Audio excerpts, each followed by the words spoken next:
Halo, assalamualaikum warahmatullahi wabarakatuh. Di sini saya mewakili dari kelompok 10 akan menjelaskan tentang BPUPKI, PPKI, Panitia 9, dan Piagam Jakarta. Berikut pembahasan yang akan dijelaskan. Pertama ada sejarah, anggota, dan hasil dari sidang BPUPKI. Kedua ada sejarah, anggota, dan hasil dari sidang PPKI.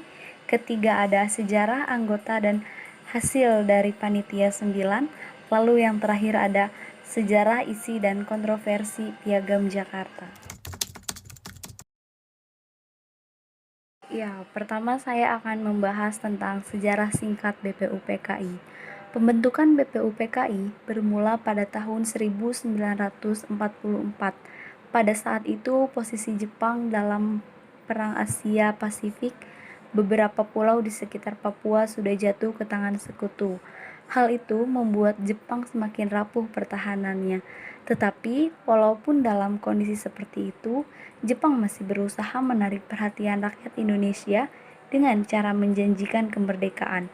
Untuk meyakinkan janjinya, pada tanggal 1 Maret 1945, Jepang di bawah pimpinan Saiko Shikikan Kumakichi Harada membentuk Dokuritsu Junbi Chosakai atau Badan Penyelidik Usaha-Usaha Persiapan Kemerdekaan Indonesia yang biasa disingkat BPUPKI.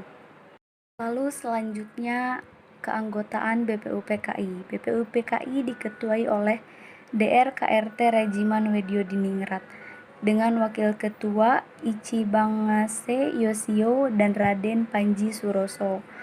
Anggotanya terdiri dari 60 lebih, tidak dapat saya sebutkan satu persatu. Di antaranya ada Soekarno, Muhammad Hatta, Ki Hajar Dewantara, Raden Sulaiman, Samsi Sastrawidagda, Sukiman Wiryo Sanjoyo, Kanjeng Raden Mas Haryo Sosrodiningrat, Kiai Haji Ahmad Sanusi, Kiai Haji Wahid Hashim, Haji Agus Salim, dan masih banyak lagi. Hasil sidang dari BPUPKI. Sidang pertama dilaksanakan pada tanggal 29 Mei 1945 sampai dengan tanggal 1 Juni 1945 yang dihadiri para anggota BPUPKI. Hasil sidang pertama adalah perumusan dasar negara, yaitu Pancasila. Dalam sidang pertama terdapat 3 pembicara yang mencoba membicarakan gagasan mengenai dasar negara. Di antaranya ada Mr. Muhammad Yamin, Prof. Dr. Mr. Supomo, dan Ir Soekarno. Akhirnya dibuat panitia kecil untuk mengurus rumusan dasar negara yang disebut Piagam Jakarta. Sidang kedua dilaksanakan pada tanggal 10 Juli 1945 sampai dengan tanggal 17 Juli 1945. Hasil sidang kedua adalah pembahasan rancangan Undang-Undang Dasar, bentuk negara, pernyataan merdeka, wilayah negara, dan kewarganegaraan Indonesia. Dalam rapat ini dibentuk panitia perancangan Undang-Undang Dasar dengan 19 anggota yang diketuai oleh Insinyur Soekarno. Dibentuk juga panitia pembelaan tanah air yang diketuai oleh Abi Kusno, serta panitia ekonomi dan keuangan yang diketuai oleh Muhammad Hatta.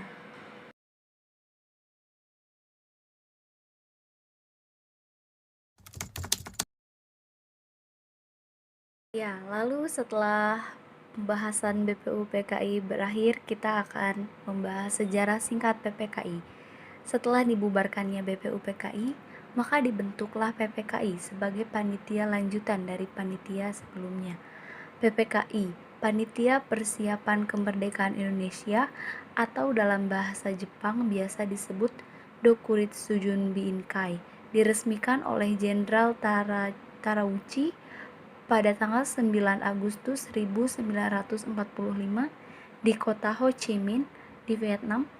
Peresmiannya dihadiri oleh Insinyur Soekarno, Drs. Muhammad Hatta, dan Dr. Regiman Wedyo-Diningrat.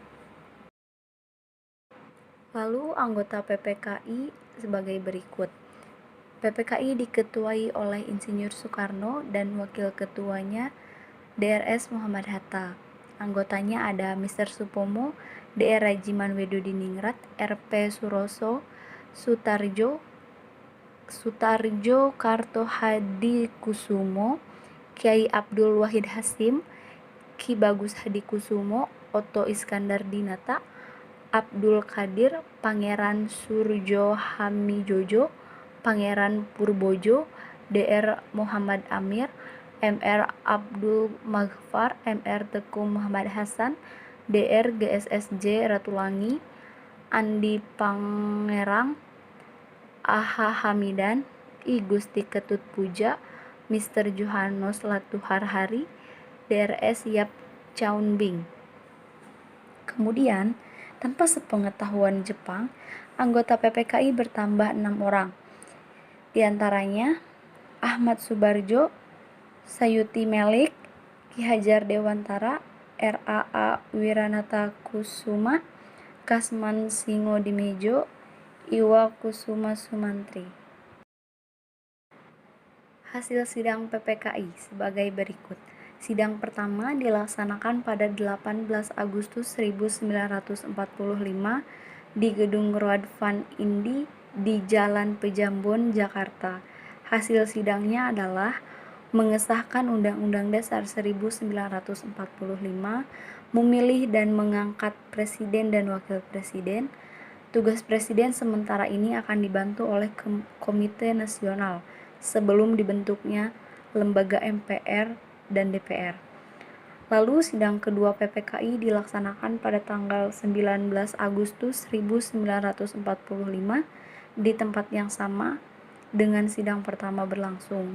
Hasil sidang PPKI yang kedua adalah membentuk 12 kementerian serta 4 menteri negara, membentuk pemerintahan daerah di mana Indonesia dibagi menjadi 8 provinsi yang dipimpin oleh seorang gubernur. Lalu yang terakhir, sidang PPKI ketiga dilaksanakan pada tanggal 22 Agustus 1945. Hasil sidangnya adalah membentuk Komite Nasional Indonesia, membentuk Partai Nasional Indonesia, membentuk Badan Keamanan Rakyat.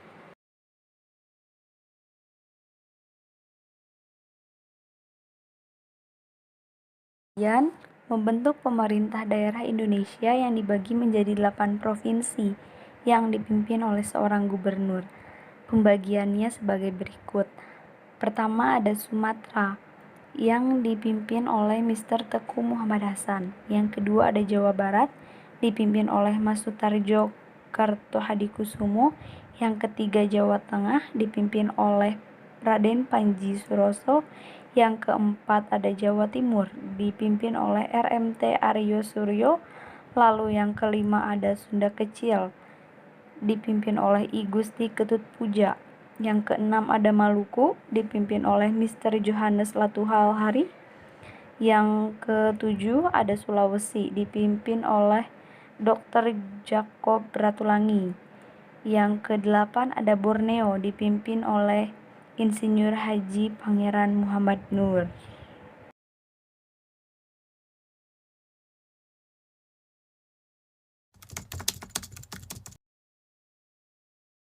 Setelah membahas BPUPKI dan PPKI, selanjutnya kita akan membahas sejarah singkat Panitia 9. Panitia 9 adalah sebuah kepanitiaan yang dibuat pada tanggal 1 Juni 1945, diambil dari suatu panitia kecil ketika sidang pertama BPUPKI. Panitia 9 dibentuk oleh Insinyur Soekarno untuk memberikan rumusan Pancasila. Keanggotaan Panitia 9 diketuai oleh Insinyur Soekarno dengan Wakil Ketua DRS Muhammad Hatta. Anggotanya ada Abi Kusno, Cokro Sujoso, Abdul Kahar Muzakir, Haji Agus Salim, Mr. Ahmad Subarjo, Kiai Haji Abdul Wahid Hashim, Mr. Muhammad Yamin. Setelah dilakukannya kompromi antara 4 orang dari kaum kebangsaan atau nasionalisme dan 4 orang dari pihak Islam, maka pada tanggal 22 Juni 1945, Panitia 9 menghasilkan Piagam Jakarta.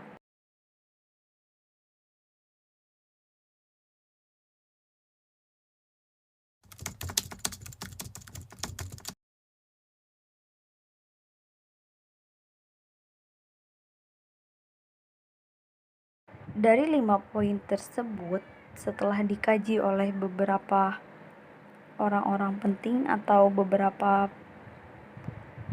pengemuka agama gitu ya, ternyata malah terjadi kontroversi di 7 kata pertama Piagam Jakarta.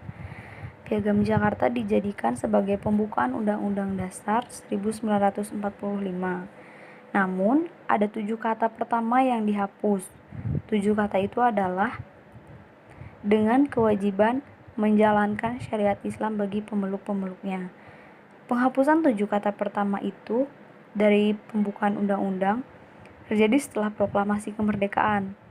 Jadi, pada sore hari tanggal 17 Agustus 1945, Laksamana Muda Maeda mendatangi Muhammad Hatta. Maeda menyampaikan keberatan dari para tokoh Indonesia Timur atas pemakaian kata-kata tersebut, sebab berarti rumusan itu tidak berlaku bagi pemeluk agama lain. Kemudian, untuk menghindari perpecahan, esoknya sebelum sidang PPKI berlangsung, Hatta berbincang dengan tokoh-tokoh Islam. Lalu mereka setuju untuk menghilangkan 7 kata pertama itu dan digantikan dengan ketuhanan yang Maha Esa.